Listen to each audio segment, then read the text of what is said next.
Wanita ini bernama Marisa Ventura. Ia merupakan seorang ibu sekaligus ayah untuk putra tunggalnya yang bernama Ty. Sejak bercerai dengan sang suami, Marisa harus berjuang membesarkan anaknya seorang diri. Dia menghidupi keluarga kecilnya itu dengan bekerja sebagai pelayan di sebuah hotel bintang 5 yang ada di Manhattan, pusat kota New York City, yang berisi tempat konglomerat dan selebritis. Marisa selalu melakukan pekerjaannya itu dengan sepenuh hati, tanpa pernah mengeluh sedikit pun. Berkat kerja kerasnya yang selalu disiplin dan cekatan, Marisa dipuji atasan dan para tamunya. Bahkan temannya yang bernama Stephanie tidak segan-segan merekomendasikan Marisa untuk mengisi posisi sebagai asisten manajer yang baru. Hari itu hotel kedatangan dua tamu yang sangat penting, yaitu seorang anggota parlemen yang bernama Chris Marshall. Saat itu Chris sedang mempersiapkan kampanye untuk mencalonkan diri sebagai senator. Dia memilih hotel sebagai pusat konferensinya. Sementara tamu yang kedua adalah seorang wanita sosialita kelas atas yang bernama Caroline Land. Melihat Marisa berdedikasi tinggi dengan pekerjaannya, Caroline pun memanfaatkan Marisa untuk melakukan sesuatu hal di luar tugasnya sebagai pelayan, yaitu membelikan stocking. Walaupun sedang terburu-buru karena harus menghadiri acara pidato anaknya di sekolah, Marisa tetap bersedia melakukannya. Lalu sesampainya di toko, Marisa yang geram karena terus diabaikan oleh penjaga toko segera melabraknya. Setelah itu Marisa langsung pergi ke sekolah anaknya untuk melihat Ty berpidato. Ty yang grogi berpidato dengan terbata-bata. Temannya menertawakan dirinya. Hal ini membuat Ty malu dan turun dari panggung. Marisa yang melihatnya seketika menghampiri Ty yang bersumpah gak akan lagi berpidato. Marisa pun dengan hati-hati mengatakan kalau gugup itu sering melanda siapapun. Dan Marisa yakin di lain kesempatan, jika Ty mencobanya lagi pasti akan jauh lebih baik. Namun nasihat itu sama sekali gak mempan untuk merubah pikiran Ty. Lalu demi membuat Ty merasa lebih baik, Marisa memberikan hadiah untuk anak semata wayangnya itu. Marisa yang harus balik ke bekerja kemudian membawa Ty ke hotel dan menitipkannya ke rekan kerjanya. Setibanya di hotel, Caroline lagi-lagi menyuruhnya untuk mengembalikan baju ke butik. Dan Marisa yang sama sekali gak keberatan segera melaksanakannya. Namun bukannya membantu Marisa, Stephanie malah jelalatan dengan barang-barang mahal itu, terutama baju merek ternama yang akan dikembalikan ke butik. Gak ingin menyia-nyiakan kesempatan, Stephanie pun terus-menerus membujuk Marisa untuk mencoba memakainya. Ty yang jenuh memutuskan untuk jalan-jalan di sekitar hotel. Dan saat berada di lift, Ty gak sengaja bertemu sama Chris yang selama ini menjadi idolanya. Chris dengan santai mengajak Ty ngobrol. Ia kemudian terkagum-kagum dengan kepintaran anak 10 tahun itu. Lalu tanpa pikir panjang, Chris mengajak Ty untuk ikut pergi bersamanya ke taman. Ty menerimanya dengan senang hati, tapi Ty ingin izin dulu ke ibunya. Sementara yang terjadi pada Marisa, ia akhirnya luluh dengan bujuk rayu Stephanie. Sewaktu sedang mencoba pakaian mewah itu, Ty dan Chris datang menemui Marisa. Chris tampak terpana begitu melihat Marisa yang tampil cantik dan elegan. Dan detik itu juga Marisa terpaksa berpura-pura menjadi Caroline. Ia mau tak mau menerima ajakan Chris untuk ikut pergi ke taman. Di taman, Marisa berterima kasih dengan Chris yang sudah bermurah hati mengajak anaknya untuk mencari udara segar. Dan karena kebaikan Chris itulah, Ty yang murung sejak kekacauan pidato itu perlahan-lahan kembali ceria. Chris selalu membagikan tips dan trik bagaimana dirinya begitu tangguh melawan kegugupan saat berpidato di depan orang banyak. Jadi selama berpidato, Chris akan menggenggam erat-erat penjepit kertas yang sudah Chris anggap seperti jimat pengusir rasa grogi. Dan setelah mendengar perkataan Chris, Tai yang merasa lebih baik mengajak ibunya beserta Chris untuk bersenang-senang melihat pinguin. Ketika sedang asik memandangi pinguin, Chris tiba-tiba mengundang Marissa untuk datang ke acara amal Mad Dogs. Marissa yang ingin menyudahi kebohongannya tentu saja menolak ajakan Chris itu. Bagaimanapun Marissa tahu kalau dirinya hanyalah Caroline KW. Marissa pun tahu kalau dirinya harus cepat-cepat balik jadi seorang pelayan lagi. Dan dengan cepat Marissa dan juga Tai beranjak meninggalkan Chris. Sesampainya di hotel, Marissa lekas mencopot pakaian mahal itu. Kalau sampai ketahuan sama yang lain, Marissa nggak tahu lagi harus makan dari mana. Di tengah kepanikan itu, Paula tiba-tiba memanggilnya untuk menghadap atasan. Marissa merasakan kegelisahan yang luar biasa. Dia menduga kalau sikap lancangnya itu telah diketahui bosnya. Dan tentu saja bosnya akan langsung menendangnya dari hotel. Namun tanpa disangka-sangka, Marissa malah ditunjuk sebagai asisten manajer yang baru apabila berhasil melewati masa training selama 6 minggu. Bosnya pun mengatakan bahwa terkadang saat hidup menutup satu kesempatan, jalan lain akan terbuka. Marissa heran kenapa ini bisa terjadi. Rupanya Stefani telah memasukkan berkas lamaran Marissa ke HRD tanpa sepengetahuannya. Hal itu bikin Marissa marah. Lalu terjadilah adu mulut di antara mereka berdua. Stefani pun memperingatkan Marissa agar tidak menyia-nyiakan kesempatan yang ada di depan mata. Sementara di tempat lain, Chris yang sudah jatuh hati dengan Caroline palsu meminta Lionel yang merupakan kepala pelayanan untuk mengirimkan undangan makan siang ke kamar Caroline.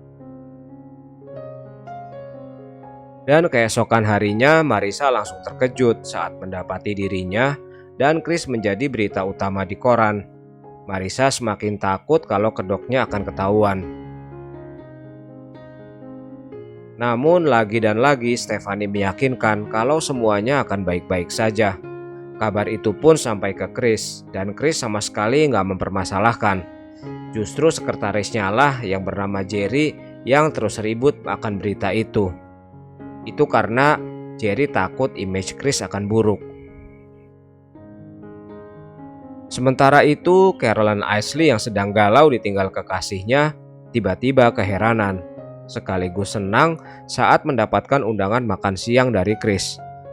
Gak mau melewatkan kesempatan langka itu, Caroline pun segera pergi. Chris gak habis pikir dengan apa yang dilihatnya sekarang. Wanita yang kini bersama dirinya bukanlah Caroline yang Chris temui waktu itu. Chris lalu memastikannya langsung ke Lionel. Walaupun 1000 kali ingin menyangkal, tetapi dialah wanita yang bernama Caroline Lane. Sementara Marissa yang sedang bertugas di sana terus berusaha menghindari tatapan muka dengan Chris.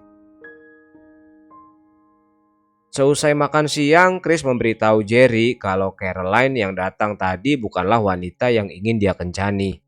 Dan secara nggak sengaja, dia melihat Caroline KW yang tidak lain adalah Marissa sedang berjalan bersama Tai. Dengan cepat, Chris menghampiri Marissa dan menceritakan kejadian makan siang tadi. Marissa pun beralasan kalau dirinya sudah pindah ke hotel lain. Karena nggak ingin obrolannya semakin kemana-mana, Marissa kemudian kabur melarikan diri. Meski Marissa terus menghindar, hal itu tidak serta-merta membuat Chris menyerah. Yang ada, Chris malah semakin terpikat dengan Marissa. Chris bahkan berjanji kepada Jerry akan datang ke acara amal, asalkan Jerry berhasil membawa Marissa ke acara itu juga. Jerry kemudian menemui Lionel untuk meminta bantuan agar menemui Caroline KW. Lionel yang sudah tahu semuanya pun langsung menyuruh Marissa untuk datang ke acara amal itu. dan mengakhiri apapun hubungannya dengan Chris. Teman-teman Marissa yang mengetahui kabar itu pun setuju dengan atasannya. Mereka tidak ingin Marissa terbuai dengan cinta dan mulai buyar dengan karirnya yang baru saja dibangun. Dan sebagai teman yang baik, mereka menyiapkan segala keperluan yang dibutuhkan Marissa untuk tampil maksimal di acara amal itu. Malamnya Chris langsung menyambut hangat kehadiran Marissa yang tampak begitu mempesona. Tanpa basa-basi, detik itu juga Chris berdansa dengan Marissa. Sayangnya ketika Marissa akan membeberkan segalanya, Chris harus pergi menemui Mad Dog. Caroline yang menyaksikan semua pemandangan itu tentu saja terbakar api cemburu. Ia lalu mengejar Marissa yang terus berlari menjauhi dirinya. Setelah berhasil mengejar Marissa, Caroline sadar kalau wajah Marissa itu tampak familiar. Namun sebelum Caroline memperhatikannya lebih jauh, Marissa kembali kabur. Di luar gedung, Chris yang tahu kalau Marissa akan meninggalkan acara segera menahannya. Chris ingin menghabiskan malam itu dengan memadu kasih bersama wanita yang selama ini membuat dadanya berdebar gak karuan. Keesokan paginya, setelah meninggalkan sepucuk surat, Marissa kemudian mengendap-endap pergi. Sayangnya serapi apapun Marissa menyimpan rahasia, pada akhirnya akan ketahuan juga. Marissa yang baru saja keluar dari kamar Chris ketahuan oleh Caroline. Gak terima karena identitasnya telah dicatut, Caroline mengadukan kelakuan Marissa itu ke manajer hotel dan juga Chris. Setelah Chris datang, Caroline yang sudah muak langsung membeberkan semua kebohongan Marissa. Caroline sengaja memanfaatkan momen itu untuk mengambil hati Chris. Meski Chris bersikeras menyangkal kebenarannya, namun detik itu juga Marissa dipecat secara tidak hormat. Lalu Lionel pun ikut mengundurkan diri. Marissa kemudian pergi dengan hati sedih. Sementara itu, Chris terus mendesak Marissa untuk menceritakan yang sebenarnya terjadi. Marissa yang sudah tidak sanggup lagi pun membongkar semua rahasianya. Saat itu Marissa hanya ingin sehari saja merasakan hidup tanpa perlu merasa rendah diri.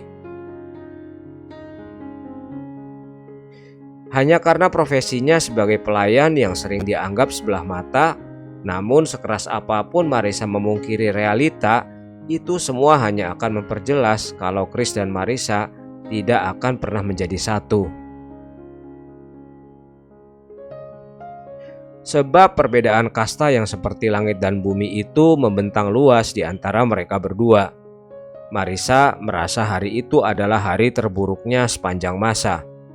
Dan sesampainya di rumah, bukannya disambut dengan pelukan, Marissa malah dicerca habis-habisan oleh ibunya.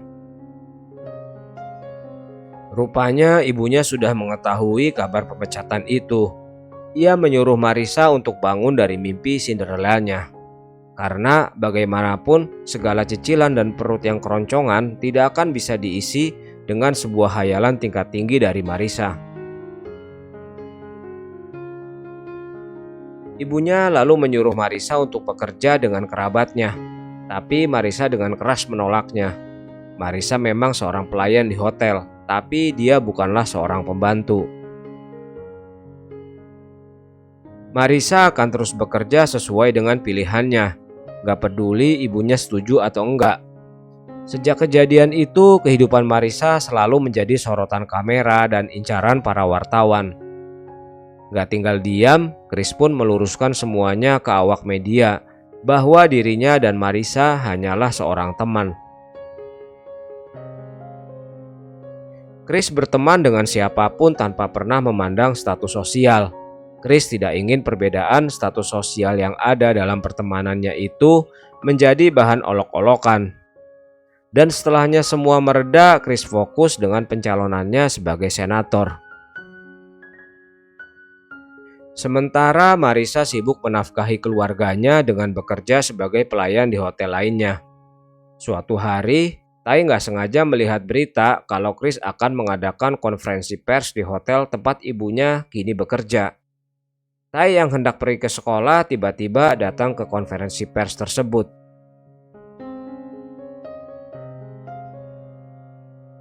Sesampainya di sana, Tai memberanikan diri untuk menyuarakan isi hatinya. Tai tahu kalau ibunya sudah membohongi Chris, dan itu bukanlah suatu kesalahan yang bisa disepelekan. Tapi mengingat kesempurnaan hanya milik Tuhan dan kesalahan adalah milik semua orang.